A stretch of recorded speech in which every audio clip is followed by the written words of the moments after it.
claps. We're ready tonight. 3 claps. 3 claps. 3 claps. 27 years ago, I sat in this locker room just like you guys, on a knee, getting ready to play a game. I walked down the locker room, it still smells the same. It takes you back real quick. One of the things that caught me was how fast 27 years goes by.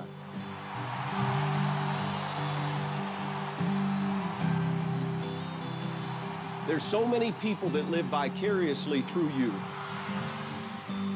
I would give anything tonight to jump in one of these uniforms with you guys. To do something I never had an opportunity to do. My father never saw me play. You played for your fathers tonight. That feeling goes away. It goes away, and it doesn't come every Friday night. It comes when you get married. It comes when your child's born. So you get it, but you just don't get it every Friday night. You're going to miss that more than anything in the world. That's what I miss. And so you seniors that are focused on college, you're focused on your work after high school, what you're going to do next, you're focused on tomorrow, aren't you?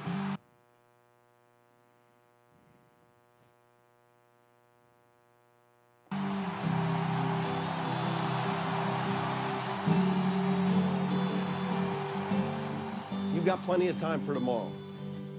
But these tonights, they're going by fast. You focus on tonight. This is about you guys. This is about the guys in this room that care about each other, that know.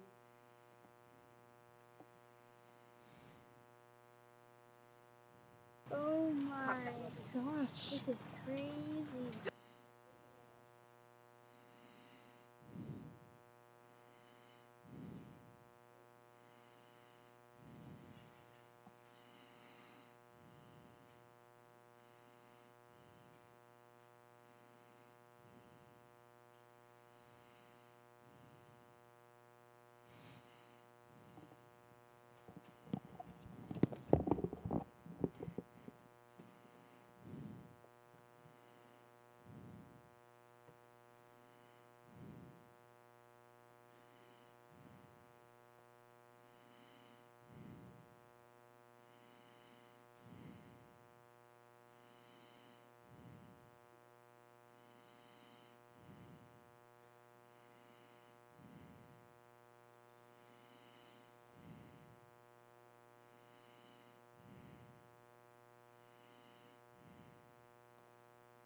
Well, I think we're finally ready to go, Bob. Hey, Ella Bill. had some little technical issues there. I think we kind of got them resolved, and we're back to streaming live here from Culver's. Gosh, I think this is my 6th year at Culver's, Bob. 9th overall doing Irish Bill's Twist on Sports. And it's always nice to come in and do a show after a win, isn't it? Oh, absolutely. And a big one that it was last Friday night at Steve Riggs Stadium in Fort Walton versus the Vikings. Navarre took care of business. And they did it early, and they did it often. Right. They took advantage of turnovers, which a good team needs to do. I think that they had 1 turnover in the game, 1 fumble. E.J. Love there in the, I believe, early in the second quarter. Did, and we got it back, I think, a couple plays later. So, but still, when you get into the district games and big games, and it doesn't get any bigger than Pine Forest this Friday night. Fortunately, we got them at home. Quality team, fast, totally different, opposite team than Fort Walton. But We'll get to that a little bit later, but Nah, a big quality win. We'll talk about it a little bit now too. Navarre, a lot of not really question marks coming in this year. Just a lot of youth in the on the varsity team right now. Right. I was looking over the roster before the season started. And between the sophomores and juniors, between JV and varsity, because there's a 6-quarter rule that still is in play. So Right. if the JV doesn't play on Thursday night, every one of those JV players has the opportunity to play on Friday night.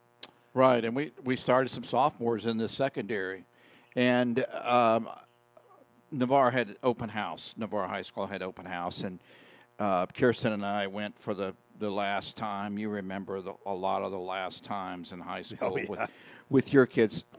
Excuse me. So we went, and on the way out, we saw I saw Jay Walls and said hello, and I said. How fortuitous was it to have those young players on defense line up against somebody else other than Navarre, but get some game experience? Now, game experience this Friday night, little bit faster team, but you know your coverage and this and that and your responsibilities. Other than one fumble, I think Navarre's going to have to sharpen up on their special teams. Their kicks were not exactly that deep.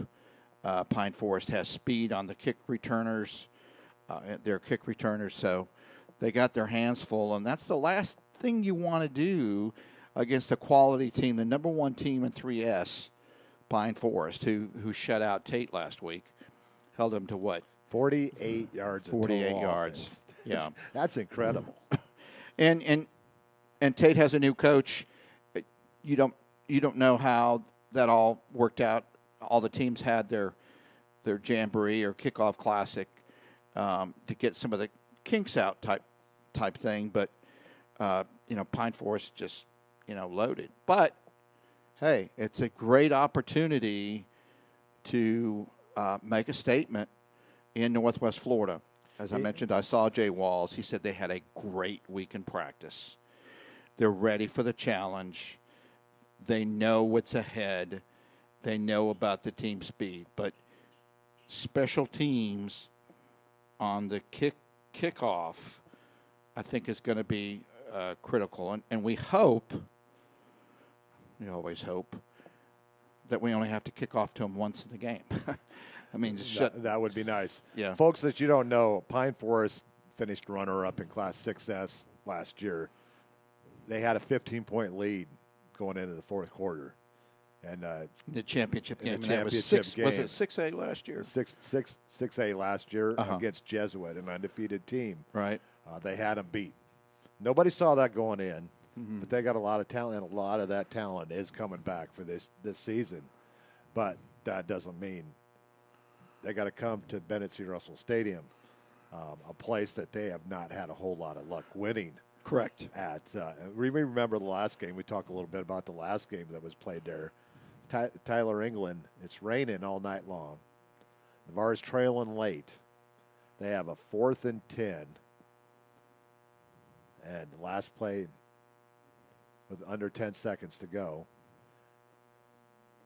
Marlon Courtney throws one into the end zone. It looks like it's going to get picked off.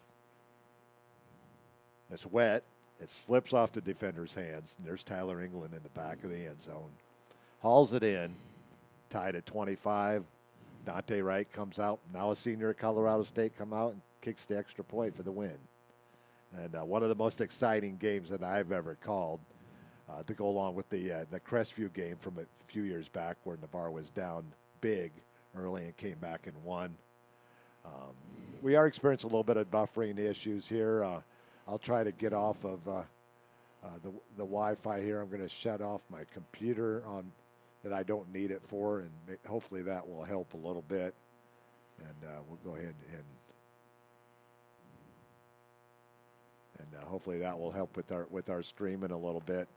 But a big first quarter. Navarre jumps out 14-0. Touchdown passes to Reese twice. 31 yards the first time at 10:05, and 9:12 after they got the short They got a short field. It was Feaster to Reese again. The Raiders were up 14-0 after an end of 1. Go to the second quarter. Navarre gets down, stopped 3 straight times inside the 2-yard line. So they come in and they bring in Xavier Hamilton. Welcome back to Navarre, Xavier. No kidding. And he goes in on 4th down to stretch the lead to 21. At 6:15, Gardner comes out. Navarre was facing a 4th and 12. Kind of a little far out for it to go on 4th down. The Jay Walls has no problem usually going forward on 4th down, even from that distance. But he put his faith in his kicker. And Gardner comes out and nails the second longest field goal in Navarre history, 46 yards. If it was 47, it wouldn't have made it. If the goalpost was painted twice, kind of But thing. he makes it nonetheless. They come out, and Feaster finds Reese once again at 2:13. They go up at the half, 31-0. Big first half for the Raiders. Yeah, and I asked the coaches when they came back to start the third quarter. The coaches were in the booth right next to us. What did Coach Walls have to say? And they said, put the foot on the pedal. You know, don't lighten up. Do what the things that we've been doing well. Stay away from turnovers and stupid penalties, and that they did. And They didn't have a whole lot of big penalties in that. No, they didn't, and that's key. It shows a team that is mentally into it, that well coached in repetitions and such. They didn't jump off. I think they jumped off size one time, and played a pretty good football. Now, there are a couple of calls we thought Navarre should have been flagged for on pass interference, that kind of thing. But overall, a pretty solid night all the way around. Most definitely. Well, we come out to second half. He puts out Gardner for another field goal, this one only from 22, and Taylor puts it through the uprights. Raiders stretched their lead out to 34-0. And then E.J. Love. You know what? I'm starting to really I'm really starting to love this guy. Yeah. People say, well, he's just a track guy playing football. No, this young man is. I don't like making this comparison because I normally don't like making comparisons to others, but he reminds me a lot of a young Michael Carter. The speed may be a little bit quicker than Michael, but I thought he was more not as big physically, but he's a solid young man. Just asked a couple defensive backs for Fort Walton that he plowed over, and getting second and third efforts for extra yardage. Well, I always like those type of running backs that they make the contact and not wait for the defender. And he's a young man that looks for contact, and he's not afraid of it. Right. And I'm looking for big things. Only a sophomore in this area is going to love this young man. I know I'm going to say that a lot because that's his name, but they're going to love this guy. And 138 yards in his first start, and it's nice to have two backs back there, him and Xavier. Now, the more he plays, will allow more for Xavier to play on the defensive side of the ball where he's being recruited at. Yeah, and it also sets up your passing game. You got a successful, tried as it is, run sets up the pass, and that certainly helped Navarre. The slant was there all night long, and so Navarre took advantage of it and found a bunch of receivers. Robas had a good night. The tight end caught a pass. We threw out of the backfield. So we've got a lot of weapons and plays that Pine Forest just can't focus on Love. They've got a lot of weapons out there, and that's good for Navarre to I think display also, that. I think also, Bob, what's going to be key is the big Bubbas. how well are they going to protect Hunter Feaster on Friday night? Yeah. Because Pine Forest has a couple of defensive studs on that line, and it's going to be a big task for the Raiders' deep offensive line to protect Feaster and then open holes for E.J. Love and Xavier Hamilton to run through. So who's the pressure on? Is it on Pine Forest coming in as visitor with their bullseye on their back being number one? Or is it this young Navarre team that, how good are they? How not so good was Fort Walton? What things did we? Who's the pressure on? I think the pressure's on Pine Forest. I do too. Like I said, they have not. I'm trying to remember if they have ever beat Navarre at Navarre. I think the overall series is tied at 4 between the two teams. I know Navarre has won out there because in 2010, when they went to the region finals for the first time, they had to go through Luchez Purifoy and a very good, talented Pine Forest team, and they came back after getting pounded in the first time. Their only regular loss during the season was to Pine Forest that year. I'm trying to remember if Pine Forest has ever won at Navarre. Well, it'd be 4 attempts. I don't know. I remember broadcasting a game on a beautiful night. We had a great sunset. Your daughter was on the camera, and they had a lot of speed. I'm sure not as much as they have this year. But, I mean, it'll be a big task. And, when your head coach, he was very positive. Of course you're going to be positive. What are you going to say? Oh, well, I think we're going to do terrible. I mean, I get that. But Jay had a little sparkle on his eye. I think he really means it. I think that, you say you had a good week in practice. And, can you, with your JV team or your second string, can you replicate Pine Forest speed? No. No, not at all. Maybe no one in the area can. No, you could replicate, formations and the like and tendencies on film. But, Navarre certainly, it goes without saying, got to play a perfect game Friday night, avoid penalties, stupid mistakes, and keep the ball away from those speedsters on punt and kick returns. So I think that's the key to victory, avoid mistakes. I want to thank our good friends Tim Keene and Joe Settle checking in tonight. They're logging on YouTube, Irish Bills Sports Live, and also out on our website, irishbillsports.com. Thanks, you guys, for always following us every Wednesday night. And Joe and Tim always catching our show every Wednesday night. We go to the fourth quarter. Navarre's up 40-0. The defense has been playing lights out. Gave a chance for Navarre to get a little bit of their reserves in there in the fourth quarter, and that allowed the Vikings to go down the field. And a former Navarre Raider, Garrison Kurtz, who struggled, and I think that had a lot to do with the Raider front seven and struggling on tonight. But he runs in from 29 yards, got it to 40-7.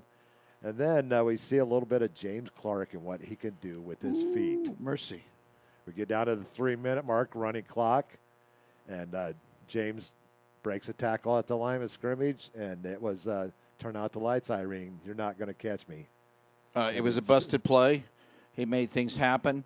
He hit the midfield and just outraced the secondary. 72 yards. Wow. The Raiders were not looking to put any more points on the Nope. board. They were just looking to run their offense, and he found a hole, and and he shot through it. What are you supposed to do? Tell the quarterback to slide And down, go take a down. knee? No. Especially The reserve. a Yeah. reserve. And it gave him lots of confidence. And I'm sure The Jay younger Walls was very pleased. the younger brother of linebacker Dwayne Clark. Right. And, James, the Navarre reserve. And then we got to see the backup place kicker as well as Tyler Daniel came in and kicked the extra point to close out the scoring 47-7. and a 10th straight win against Fort Walton Beach for Navarre. Yep, absolutely. And, including the forfeit game that Fort Walton earned a win versus Niceville, that was 14 losses in a row. And I had a chance last Wednesday. Coach Petrie invited me over to the stadium. I got to watch a little bit of their practice. Their depth is really down at Fort Walton Beach. Their numbers are down. But that doesn't, they work hard. They're just are out-talented right now. And when they get tired, they don't have the people to bring off the bench to fill in those gaps where they don't have the depth.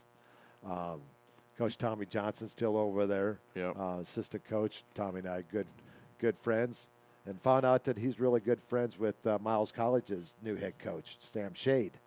Sam Shade from Alabama. Yeah. One of the players on Fort Walton, Tobick, the senior linebacker, he had a good night. He did. I think it's his father or grandfather played also at Fort Walton. I think class of 75. Carter? Tobick. Carter Tobick? Yes. Tobik is the last name. And and I saw at the game a good friend of mine, Jim Harkins. He and I served on the Okaloosa School Board together. His nephew was the one that had a defensive play that dropped us back for like a 7-yard. I think Love's biggest loss on third down was by young Mr. Harkins. So Fort Walton has some athletes.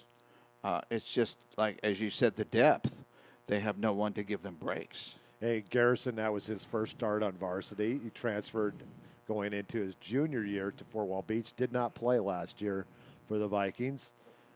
And his first start, he was a little rusty with game action, but I could see him improving as the year goes on. He just needs to get a little bit of confidence. Very nervous. He had to be.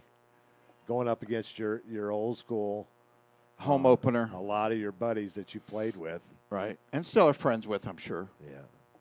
But Hunter finished 11 of 18 for 165 yards and those 3 touchdowns. Almost had a fourth to Jaden, but a great defensive play in the secondary by the Vikings at the goal line kept Jaden from tying a school record 4 held by Tyler England. And don't forget, we had another pass called back because of a penalty to our star wide receiver. Terrence is a little banged up right now, still recovering from his shoulder, I believe. Right. He had one called back. It was a legal man downfield, I believe. Right. And but they went down and scored anyways in that drive. I think that was touchdown number 2 for Reese in that one.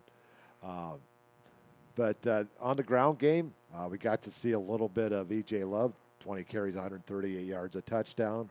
Clark with his lone carry for a touchdown from 72 yards. Xavier with 35 yards on 10 carries and a touchdown as well.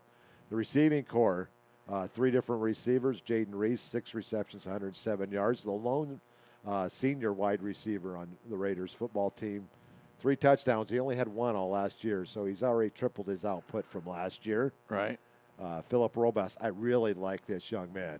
Good height, very athletic, plays both sides of the ball, good hands, good speed, and some good height. And a pretty good improvement from last year, too, I think. Sometimes on his routes he was a little tentative, but just it's amazing what happens when you go to those summer 7v7s and the like. So lots of weapons on the offense for Navarre, and you're not going to be able to focus on one thing. However, sometime in the game you've got to establish the run. Navarre's got to establish the run. Just opens up the playbook for Navarre. What I like is Navarre has always had decent tight ends. I like this young man, Ricky Riley. Some great size. And I also like Braden Brown, what he did when he came in. Good hands. Good blocker. More of a blocker than a Right. receiving. Ricky's probably more of the receiving tight end instead of the blocker. And Right. Braden did some great job blocking and open up some holes for his backs. When you, as Navarre works those jet sweeps, well, anybody works a jet sweeps, you got to have wide receivers that block and tight ends that seal,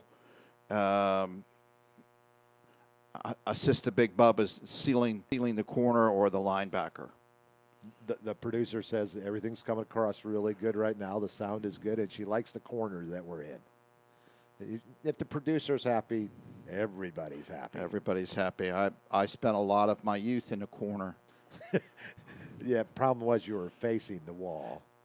Oh, yeah. In the corner. Well, just, you know. That dust cap didn't look very good on you. Don't confuse facts with what I say. Okay.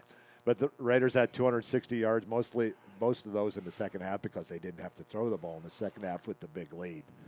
But they got some great yardage, a good mixture of 425 yards of offense and a running clock game is pretty solid. Yeah, absolutely. I didn't get any defensive stats yet, so I'll post them on my Facebook page and also on irishbillsports.com when I get those in from the coaching staff. I think we're going to go ahead and take a commercial break, and that way people know that our sponsors allow us to come into your house every Wednesday night and every Friday night from wherever we may be. But let's hear a word from our sponsor, this Irish Bill with Seminole Bob. He's a good-looking one. We'll be back.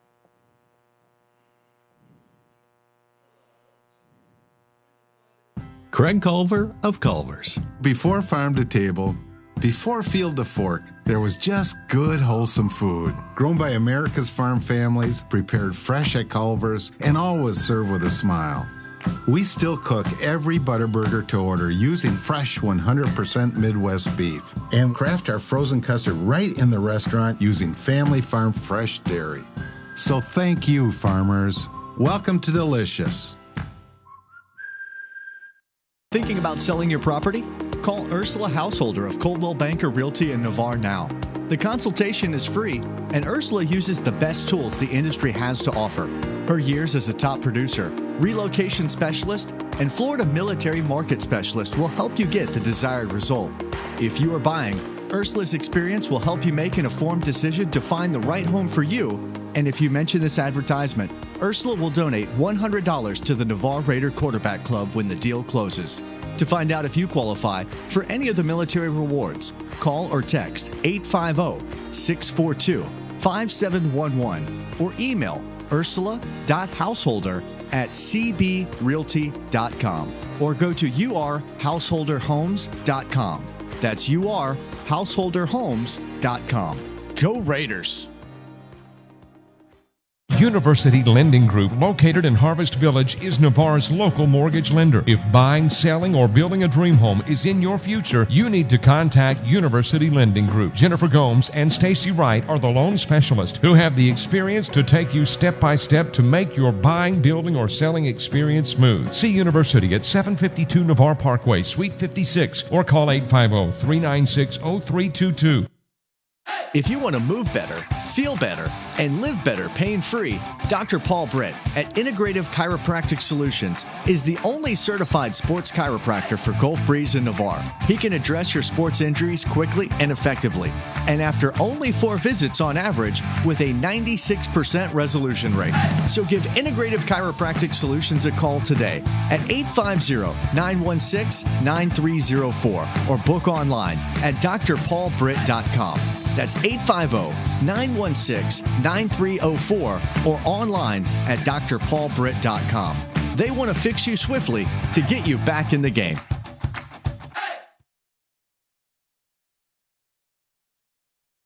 A strong work ethic takes pride in a job well done.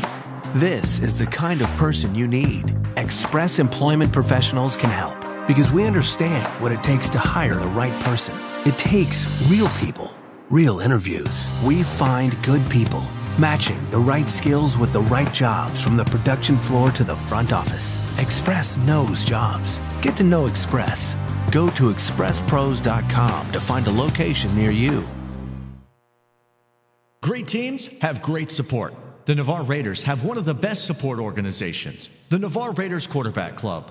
All the members see to it that the Raiders have all available necessities to keep the Raiders on track, whether it's seeing to it that they're properly fed, have good transportation, or making sure that all Raider fans can watch and hear all exciting Navarre Raider football action. The Navarre Raider Quarterback Club is there to make it happen. Thanks, Navarre Raider Quarterback Club, for your support of your winning Navarre Raiders on IrishBillSports.com.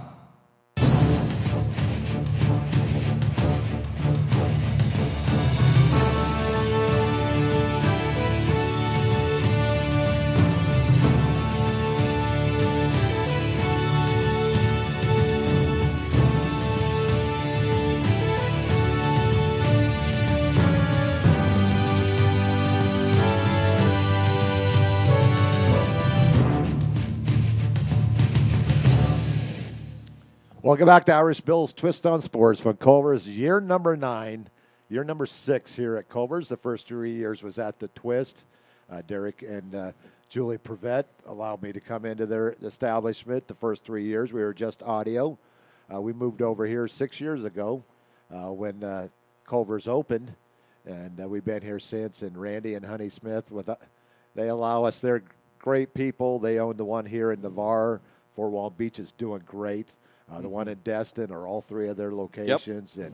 And we get to come in and every Wednesday night and talk about high school football. Navarre, our favorite team, and a lot of the other outstanding programs here in the Panhandle of Florida, from here on over to Tallahassee. And we get to talk about them, Bob, just for a little bit.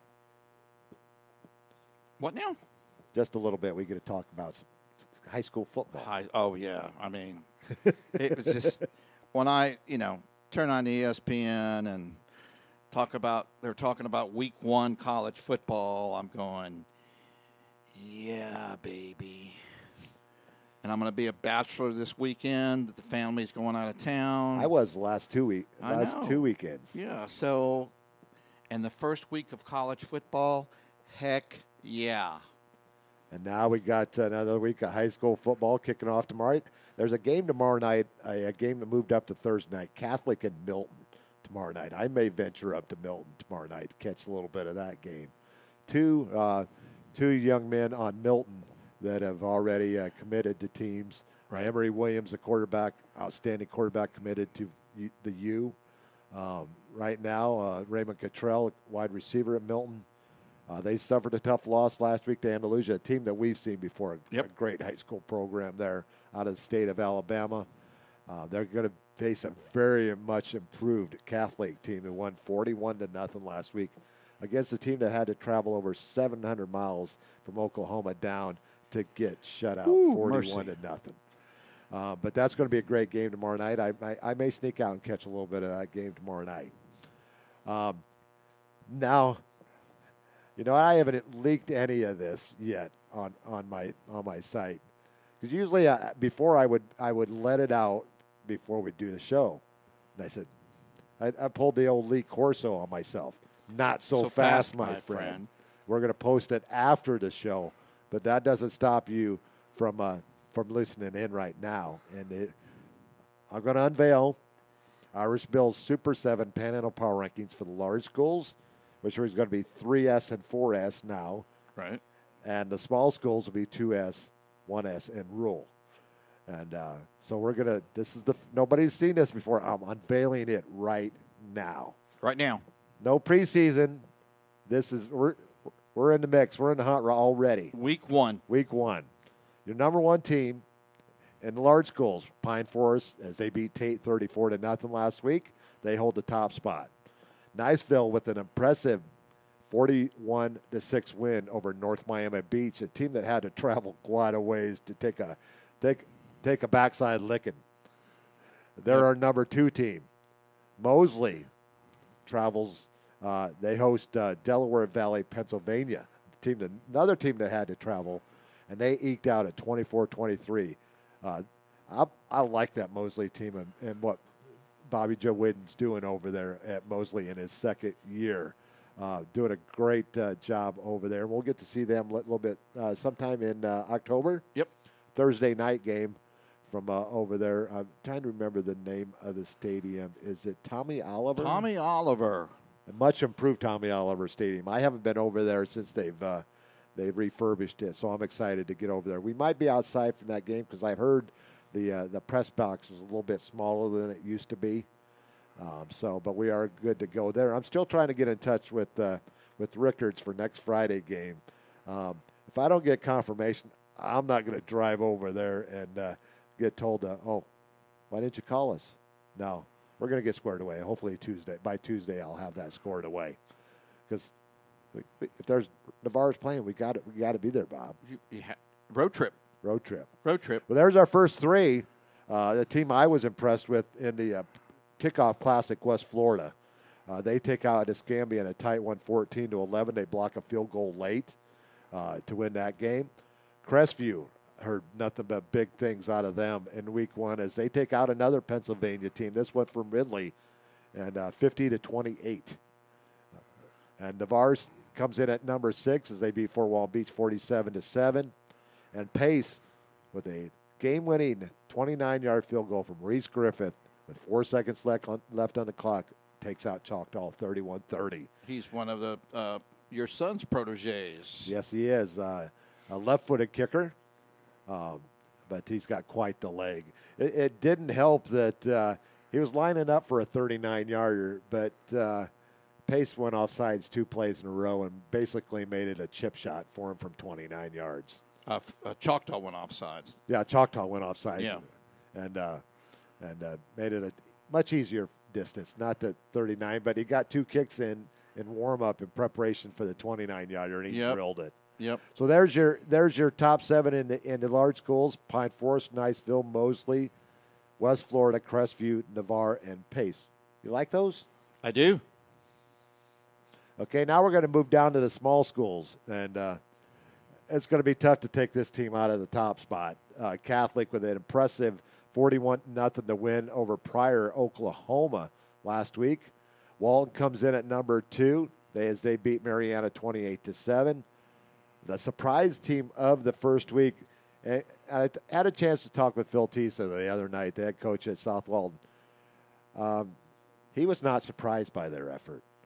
And in fact, I think he was a little miffed that a lot of teams were taking him for granted without their all-state quarterback that graduated this past year, Kemper Hodges. The tight end is banged up.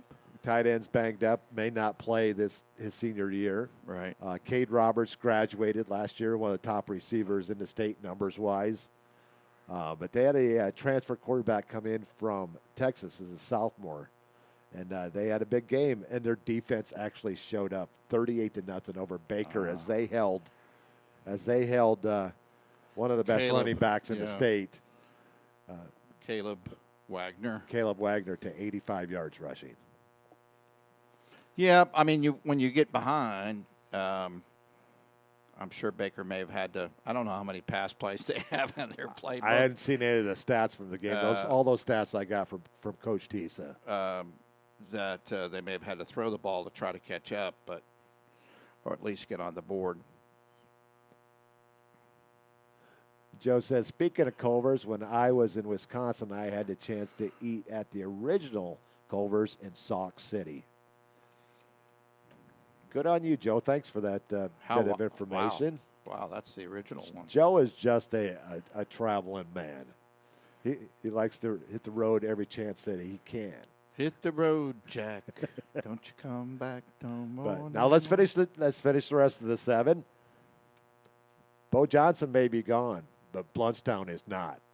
They took out Freeport 54-20 last Friday night. They're number 4. Chipley beats Rutherford 41-0. Port St. Joe over Jefferson County 39-8. And Northview beats a very, very good Flomaton team last week 48-33. And I don't know if it was a couple years ago, Flomaton won the state title in their division. The small school football there in the state of Alabama. I believe they're about 12 miles apart from each other. Not very far. So there's your small schools: Catholic Walton, South Walton, Bluntstown, Chipley, Port St. Joe, and Northview in the small schools. Now a time for our players of the week. And it was tough, but not really for me, looking at the game that he had. And I like the game that Bay put up last night, but they're going to have to play Mosley this week. So our offensive player of the week goes to Bay's Seth Warren as he passed for 286 yards on 19 of 27 passing, 3 touchdowns, and he also rushed for 57 yards and another score in their 37-7 win over Arnold. Our offensive player of the week from Bay, Seth Warren. Let's move over to our defensive player of the game. He didn't have the most tackles, but this sophomore, 6'6" sophomore, defensive lineman for Mosley. His name is Raiden Bruins. You're going to hear a lot of this young man. He had 10 tackles, 4 tackles for loss, 3 sacks, and a fumble recovery in a 24-23 win over Delaware Valley. So our defensive player from Mosley is Raiden Bruins. Probably still growing, too. Probably still. He's brewing. He's really brewing.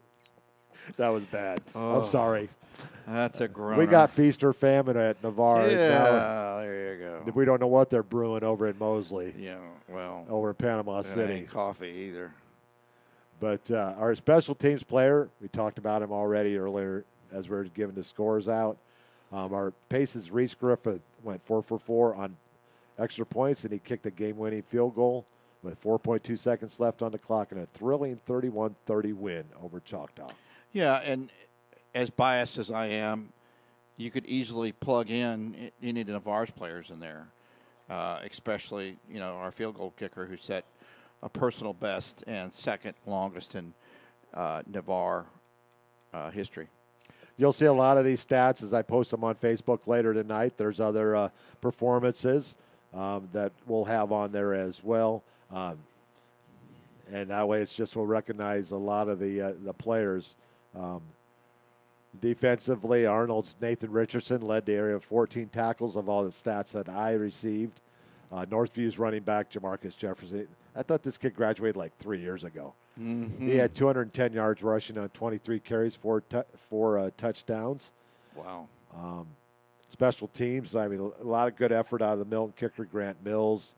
Caleb Lombardo for Gulf Breeze had a great night, 4 for 4 extra points, 1 for 1 field goals. Navarre's Taylor Gardner, 4 of 5, 2 for 2 field goals. Logan Maurice made all 6 of his extra points for Niceville. Northview's Brandon Ferguson, 6 of 7 on extra points.